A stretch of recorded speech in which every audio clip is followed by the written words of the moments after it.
If you right now have charge-offs on your credit report, then it's 10 times out of 10 killing your score. And most people have no idea how to actually remove it. So in this video, I'm gonna walk through the fastest way on how to delete those charge-offs in 2025 using this method that actually works, that I use in my credit repair company, and I want you to use it as well. So go grab your pen and paper because it's gonna be a step-by-step tutorial, and without further ado, let's dive in. So here's the thing when it comes to charge-offs that a lot of people really don't understand, especially if you're trying to go for funding or you're trying to get a house or anything of that nature. You think that just because it's old, it's fine. No, that's the worst thing, and people don't understand this. A charge-off isn't just a negative item. It's one of the most damaging marks you can have on your credit profile. It literally tells lenders that you've literally borrowed money and then completely just stopped paying it back for whatever reason. And then after 180 days of missed payments, the lender just gave up trying and just closed the account and marked it as a loss. Just wrote you off on their taxes. Even if the balance still shows zero now, the damage is still done. It's still there.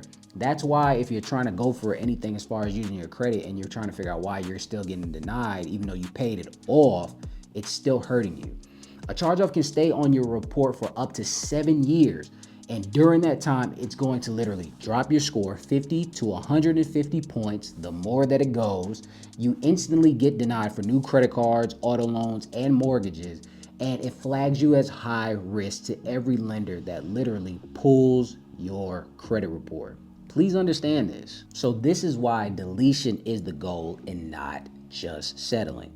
So with all that being said, let's actually get into the step-by-step now. So I'm gonna go to my computer. So let's go ahead and get to it.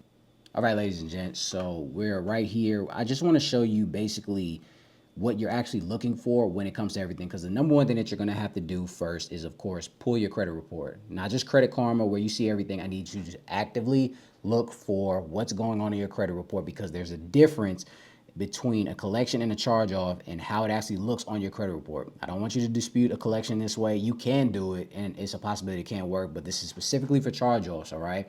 So the first thing I want you to do is click the link below, and I want you to either get the My Free Score Now report, or you can get Identity IQ. These are two of the best ways and best places to actually get them, okay? The one that we're looking at right here is Identity IQ, so if you want to use that one, you can. My Free Score Now looks the exact same. But let's go ahead and go into it. So with this one right here, we're looking at Capital One because that is actually, the actual account itself. So when you see this, for all my new people or people that are still trying to understand their credit report, the number one thing that you want to pay attention to is, how do I know which is a collection and which is an actual charge-off? Because sometimes they won't just blatantly show you. So you really want to identify everything. So everything's revolving, credit card, whatever it is, even if it's a loan, doesn't matter. So we're going to go right here to payment status. So you see right here how it says collection and charge off. All right. A lot of people just stop right here and it's like, okay, yeah, I'll go ahead and, do what I got to do. But you have to make sure that it is what it says it is. All right. Best way to do that, a lot of times when it comes to charge offs, they will put comments in your discrepancy. Okay. So right here it says charged off as bad debt canceled by credit grantor. Okay, so that means it went the whole 180 days of you not paying or whatever happened, and that's how it shows. But let me just show you how a collection looks. Let me see if I can find one in here.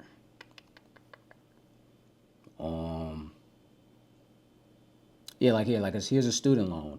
And this one basically states, current account was a collection account, insurance claim, credit grantor could not locate consumer. So this is about to be a charge off, but it's still in that collection status as of right now. So when you see things like this that doesn't say anything about charge off, but it's still pretty much saying collection, then that's a collection. But just for safe for the actual video, we're going to go right here. So the next thing that I want you to look at, and I want you to find all the inaccuracies on the credit report, whether you paid it or not, you want to find all inaccuracies. The reason why is because the consumer law states in 15 USC 1681I, I'm not trying to bore you with law jargon, but everything has to be 100% accurate. And if it's not, it needs to be updated or removed. In your case, you probably want this removed. All right, so we're going to lean heavy towards that. All right, so the first thing I just want to look at is this right here. You always want to go line by line. So the first one, the account number.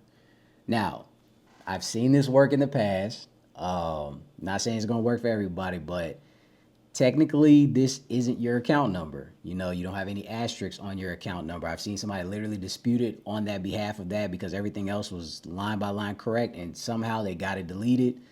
So technically, if you want to use this, because you know you have more numbers than that, you could definitely use that.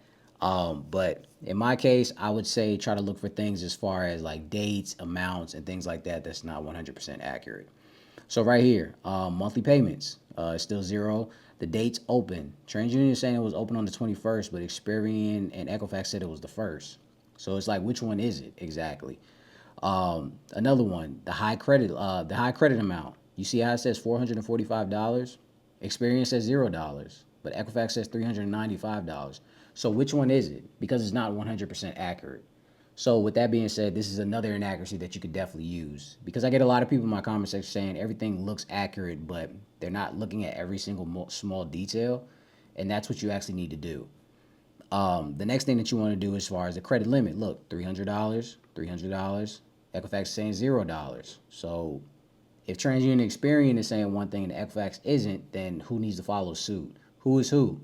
You know what I'm saying? And it's not on you to tell the creditors what it is. It's on them to find the right documentation to state that it's actually correct. And this is just to start you on the actual dispute process to show that this needs to be off the report. Whether you paid it or not, again, it does not matter. It's up to them to verify all the information. Another thing, look at date last reported, 9/19, 10/17, 9/1. So many different things. But let's just say all of this stuff is accurate. Let's go right here. A lot of times for charge-offs and collections, a lot of things have been removed from the dates. So with that being said, you see how TransUnion has everything blank, but Experian has everything as a collection slash charge-off, or in our case, charge-off?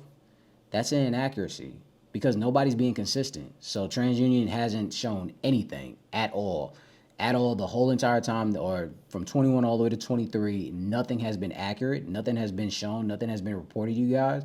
But Experian was getting something totally different. That doesn't make any sense. But then when you look at Equifax, Equifax is showing it was wiped off, but then it was paid on time, but then it was blank, paid on time, blank. So it doesn't make any sense. So it shows that they're going against your consumer law rights. So this definitely needs to be removed from your credit report. All right. So these are the things that you're going to have to look at. And again, if you have more than one, then that's totally fine in itself as well.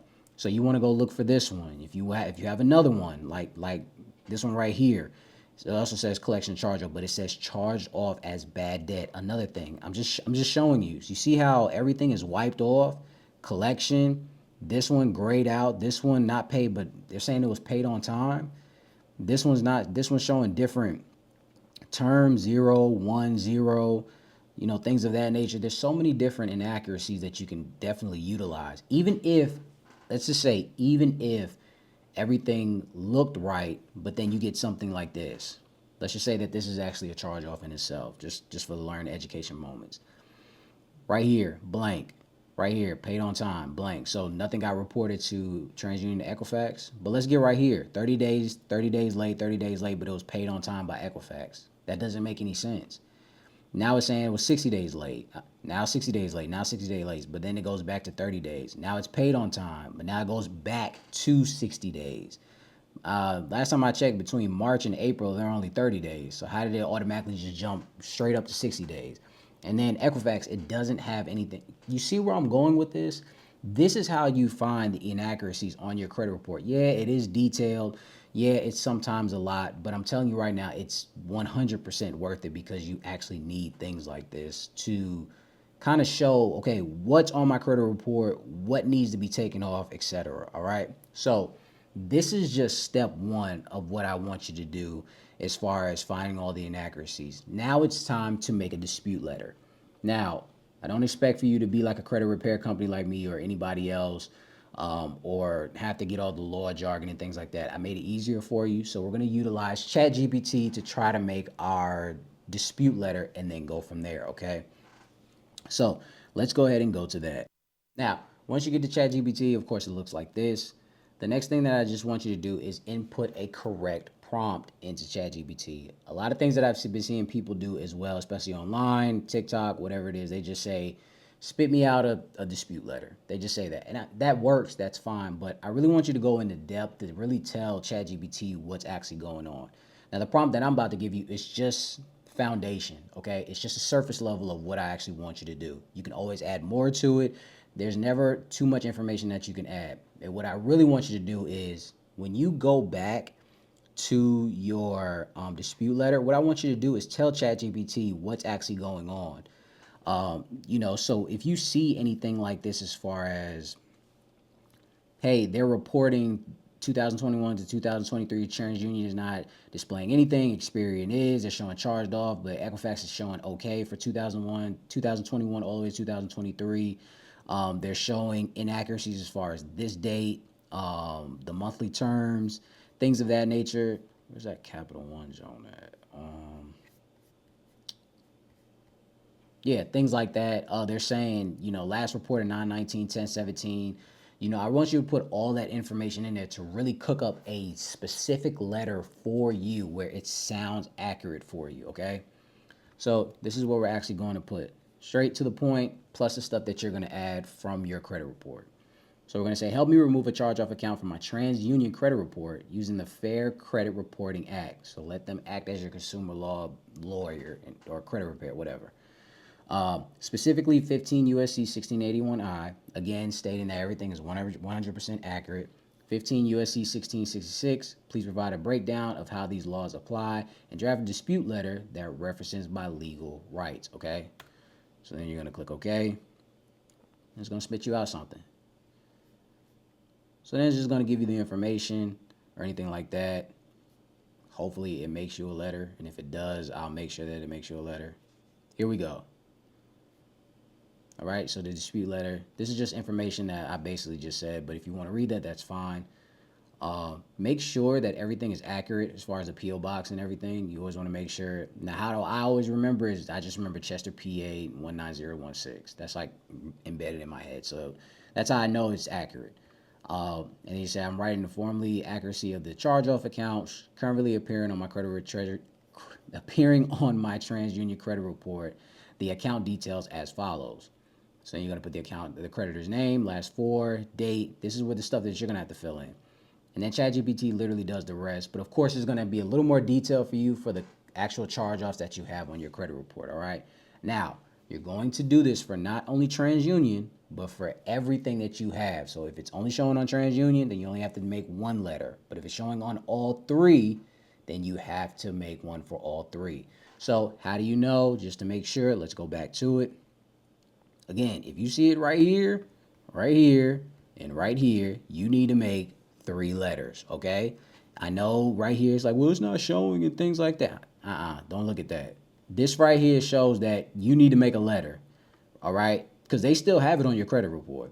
So please understand that moving forward. Don't do anything crazy where it's like, no, I don't have to do. No. If you see 3 of these popping up, which is why I like my free score now and stuff like that, it shows all 3 side by side. Please do that, all right? So you're going to make one for TransUnion, Experian, and Equifax, all right? Now, once you have all your letters, everything is detailed, you have everything lined up, now it's time to start attacking. Now, normally I would say the CFPB, but I wanted to show you guys a different way, especially what I've been using for a while and kind of what I've been seeing other people kind of using as well. So let's go ahead and go to the BBB. Now, if you never heard of the BBB, it's the Better Business Bureau.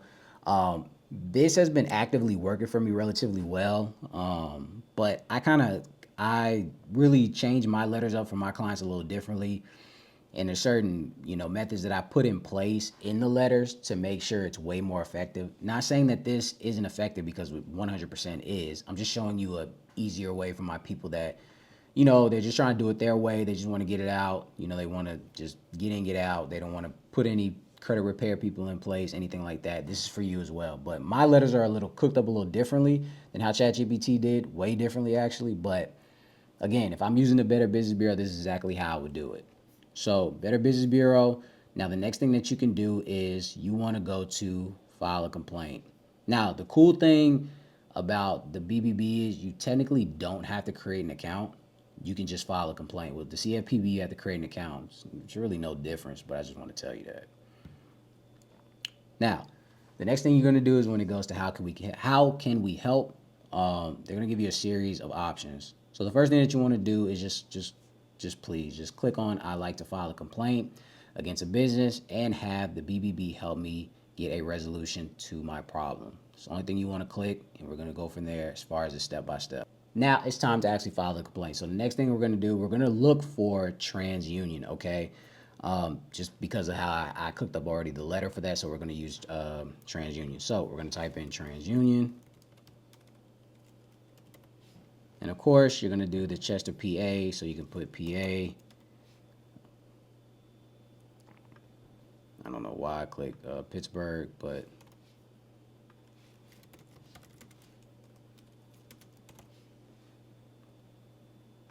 all right, and then you're going to click search. Right here, boom, same thing. For Chester, PA, 19016. And if you ever feel like that's not accurate, you can always go to Google and type in TransUnion PO Box. As in the making of this video, I'm pretty sure, yeah, that's always been it. I don't think it ever changed. It changed one time, but yes, anyway, that's what you're going to choose. So go ahead and click select for whichever one that you're actually using, whether it's TransUnion, Equifax, or Experian. Now, when this questionnaire comes up, a lot of times, 10 times out of 10, this is going to be no, especially for this step-by-step right here. It's going to be no to all these questions above, like is this complaint solely about buyer's remorse? Is this complaint based solely on a price that was higher? Are you filing? Trust me, it's going to be no. All right, so you're going to click no. And for these, it's going to be no as well. All right. Is this employer complaint? No. Did you seek criminal penalty? Has it been in court? Business attempt to collect money from another business? No, no, no, no, no. Okay, and then you're going to click continue. Now, ladies and gents, I just want to tell you this right now. Please put a accurate email address. The reason why is because learn from my mistakes when I started doing this a long time ago, because I didn't understand how to use the BBB. And it wasn't even for credit repair. It was actually for something else that I was complaining about. But always use an email address that you can actually access, okay? The reason why is because different from the CFPB, the BBB is going to reach out to you to make sure everything is accurate and you authorize all of this information, okay? So please make sure that you put an email address, Gmail, Yahoo, no matter Hotmail, no matter what it is, please make sure that you use the right one because they will reach out to you, okay? So put your first name, last name, your email, you can put your phone number.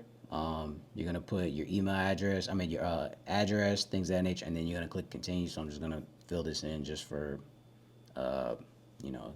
test purpose. Now, once you get right here, when it says tell us about the problem, it's the same thing as far as the CFPB, okay? So you're going to put all the detailed information about the negative, aka the charge off that you're actually trying to get off of your credit report, all right? So I do have a prompt that I use, but with you, you're going to put way more detailed information as far as which charge off, how many charge offs, what you're trying to get off, et cetera, right?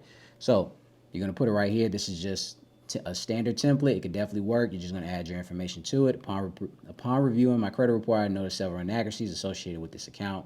This account is negatively impacting my ability to obtain credit.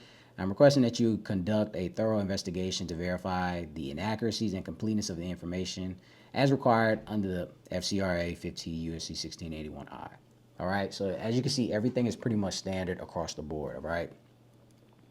Now, again, I know right here it states, just like with the CFPB, you don't have to include, please don't include any credit card numbers or social security numbers. Tell us about your problem. Yeah, it's telling you not to do that, but you don't have to do that, all right? If you want to, that's fine, but I don't think you should. The reason why is because all account information you can just put right here. So whatever your account number is, you just put it right there. Even though it says optional, but it could definitely help you. You can put your name. You could put the account numbers and stuff in here. I recommend not putting your social security number, but you could definitely put it right there, all right? Next thing, please enter the amount of money that you're disputing. You don't have to put that. If you want to, just to help the case, you definitely can. Now, the desired resolution. Now, the desired settlement, you want to put just put correction to a credit report. You don't have to go, super in depth or anything like that. Just put what you need to put, all right? Now, the next thing is super duper important. Just like with the CFPB, you're going to upload all of your documents, okay? So this means you're literally going to upload your letter. You're also going to upload identification. Now, with the identification, it details a picture, a clear picture of your ID, a clear picture of a proof of address. It could be a new bill, old bill. It just has to have your name and your address associated to whatever bill it is to show that you really do stay there and you are a real person. The last thing, you are going to upload your social security number. I mean, the picture of your social security card, all right? So for all my people that are saying, I don't want to do that, that's fine. Then don't get your charge off removed. I don't care. Or you can actually upload it. If you don't have that, the best next thing that you can do is your W-2 form. Just make sure it has all the information right there with your name, your address, social security, things of that nature. You can upload that. That's 4 documents that you need to upload. Do not, and I repeat, do not forget any of these, all right? Because this is what's actually going to show how everything is. It shows who you are, and it also shows that you're actually meaning business when it comes to removing that the information off of your credit report, all right? Now, remember when I said in the past, they're going to reach out to you, regarding emails and things like that. This is another way. Even though that you put your identification and everything, they're still going to authorize, hey, did you authorize this BBB complaint? Now, if you don't respond back within like 3 days, something of that nature, from my experience, they're just gonna throw it out. And you don't want to go through that. So please make sure that you upload all those documents, and then on top of that, you make sure that you respond to that email. Sometimes they send 2 emails, so make sure that you respond to all emails and upload all documentation. The next thing I want to do is tell you also, because I'm just thinking about it right now. There's a 100% possibility that this will not work the very first time. So you're gonna have to be consistent. What I recommend that you do is the second and third round. Hopefully you don't get to the third round or fourth round. You start showing a picture of the inaccuracies on your credit report to show that this is not accurate for each one, all right? So you can definitely start uploading this. I wouldn't do it the first round. You can if you want to, be my guest, but I always try to do it the second and third round to show that, hey, I'm not just blowing smoke. This is inaccurate on my credit report. This needs to be removed, okay? Now, once all that is done, you're gonna click continue. All right, so then you're gonna fill out, make sure all your information is right.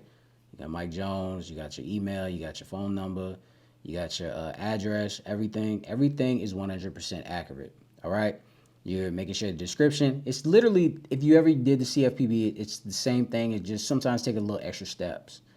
And then after that, you're gonna make sure at the bottom you click all these authorize. You authorize the BBB to do it, you consent, etc. And then you're gonna click submit. I'm not gonna click submit because this is just example purposes to help you guys.